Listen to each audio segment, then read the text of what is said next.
তোমরা কি ভাবছো এই মরশুমে বিয়ে? না, না, ব্লগটা অনেক দিন আগেকার। তো ড্রাফটে ছিল, ভাবলাম তোমাদের সাথে শেয়ার করে নিই।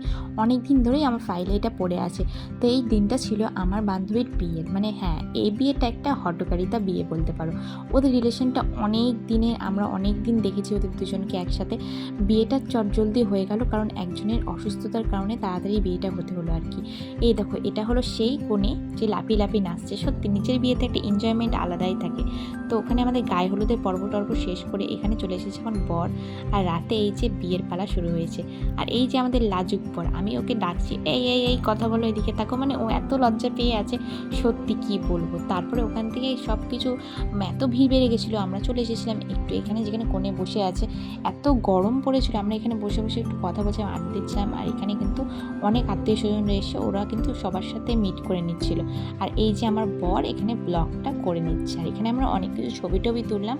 আর এখানে অনেকেই আমাদের চেনা জানা এসেছিলো, কারণ আমাদের অনেক দিনের সম্পর্ক একে অপরের সাথে। আর অনেক কিছু আমরা এনজয় করার পরে এখানে চলে এসেছিলাম এবার এই বরের এখানে, মানে বর দেখতে আর কি। বরকে দেখাই, নতুন কিছু দেখার নেই, মানে বিয়ে দেখতে। বিয়ে দেখতে কার না ভালো লাগে। এবার সব রিচুয়ালস পালন হওয়ার পরে আমরা একটু বাইরে এসেছিলাম, কারণ খুবই গরম পড়েছিল গাইজ। এটা আগস্টের ভিডিও, প্রায় অনেক দিনই হয়ে গেল। এখানে এবার আমি আমার বরের সাথে একটু ছবি তুলে নিলাম। আর এখানে কী হচ্ছে বলো তো, এই যে এখানে হবে এখন পান পাতা সরিয়ে বরকে দেখা, মানে শুভ দৃষ্টি। তাই জন্য সব ভাইরা মিলে বোনকে তুলেছে। হ্যাঁ, এই দিনটা সত্যি খুব ইমোশনাল একটা দিন। মেয়েরা বিয়ে হয়ে অন্যের বাড়িতে চলে যাবে, তার আগে এত রিচুয়ালস, এটা একটা মজা করে। যেমন আনন্দ তেমন কিন্তু কষ্ট থাকে একটা মেয়ের এই জীবনে। এই দিনটা নিয়ে অনেক শখ থাকে, আর ওরও শখ ছিল। দেখো এখানে ওর যখন সিঁদুরদান হচ্ছিল, আমার চোখ দিয়ে জল বেরিয়ে যাচ্ছিল, কারণ ওই একমাত্র যার সাথে আমি এত মিলেমিশে থেকেছি এতদিন ধরে, এখন ও বিয়ে হয়ে চলে যাচ্ছে অনেক দূরে, প্রায় খুবই কমই হবে ওর সাথে দেখা। আর ওর বরকে কী বলছে বলো তো, নাকে যদি সিঁদুর না পড়ে, হ্যাঁ ওদের আসলে বন্ধুত্বের মতনই সম্পর্ক বেশি। তাকে যেন শিখিয়ে দিচ্ছে, আমাকে কিন্তু পার করবে, ফেলে দেবে না, এসব বলছিল। ওরা এভাবে খুনসুটি করে দিন কাটিয়েছে আমাদের সামনেই, খুবই ভালো লাগছিল আর কি।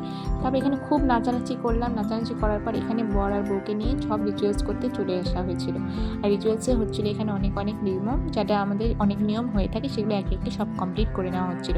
তারপর এদের দুজনকে খেতে বসিয়ে দেওয়া হয়েছিল, ওরা খাবে একসাথে। এখন অনেক রাত হয়ে গেছিলো, প্রায় তখন 2টো বাজে।